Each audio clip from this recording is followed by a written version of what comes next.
À l'inverse de l'Europe où souvent les artistes viennent voir les galeries, en fait ici la démarche est un peu inverse. Ce sont de grands artistes, les plus grands artistes d'Australie. Donc c'est plutôt moi, je dirais, installé en Belgique, français d'origine, qui vais en Australie, dans leur région, dans leur désert, avec des 4x4 presque militaires, dans des expéditions en fait pour traverser des dunes de sable et atteindre les communautés aborigènes qui sont installées près de leurs lieux sacrés pour les convaincre d'exposer à Bruxelles. Donc il y a beaucoup de fierté de leur part en fait.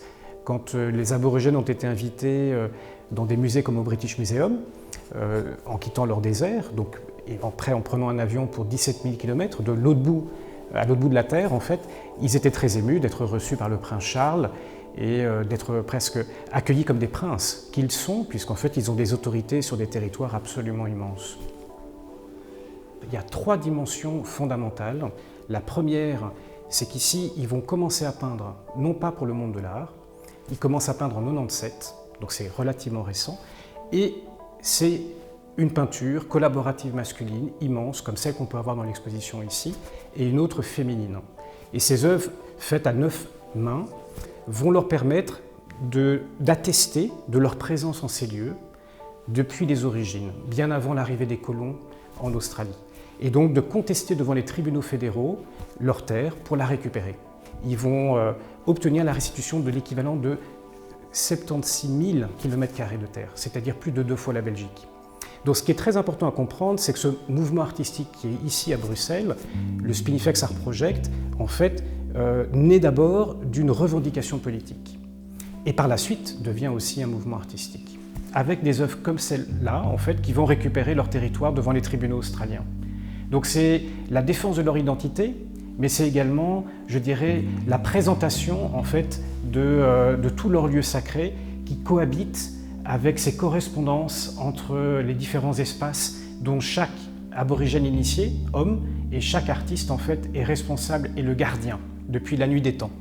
Une autre dimension pour l'exposition, on a effectivement les essais nucléaires qui auront lieu en 1950 et qui vont impacter cette communauté. Comme c'est l'endroit le plus isolé de l'Australie, ils vont chercher en fait à tester en pleine guerre froide les bombes atomiques à Maralinga.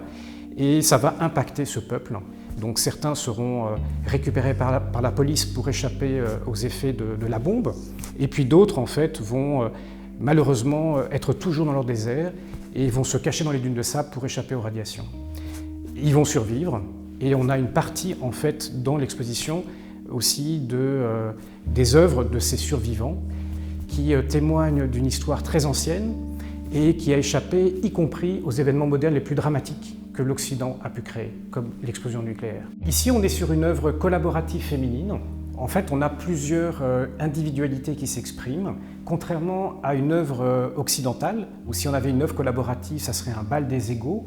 Ici, en fait, il y a une certaine autorité qui se dégage. Il y a un leader, une femme, qui a pris son pinceau et qui a commencé l'œuvre. Vous voyez, ici, on a Myrtle Pennington, qui va en fait, elle, résister et survivre aux essais nucléaires et qui témoignera en 1984 devant les tribunaux et également au Parlement britannique à Londres de la souffrance de son peuple et qui sera indemnisée avec d'autres personnes. Et bien, ces formes en U qu'on a ici, en fait, sont des personnes avec un bâton ici qui sert à creuser le sol et le symbole féminin. Donc la toile qui vous paraît abstraite au départ, en fait, est une toile qui est habitée par beaucoup de femmes. Il y a presque 20 femmes ici qui accomplissent des cérémonies dans différents espaces-temps de leurs histoires sacrées.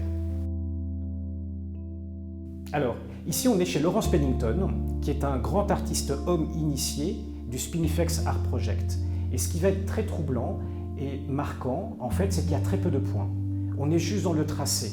On a la main qui reprend en fait ce qu'il faisait dans le sable pour le storytelling, pour transmettre en fait la mémoire de leur peuple aux jeunes initiés.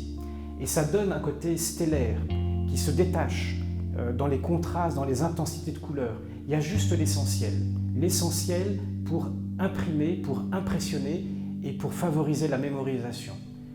C'est un homme qui a presque 80 ans et qui, vous voyez, aujourd'hui a toujours une vitalité extraordinaire pour évoquer ces histoires sacrées dont il est le gardien. Troisième élément dans l'exposition, c'est qu'on est ici confronté à des artistes dont certains étaient encore nomades avant 1986.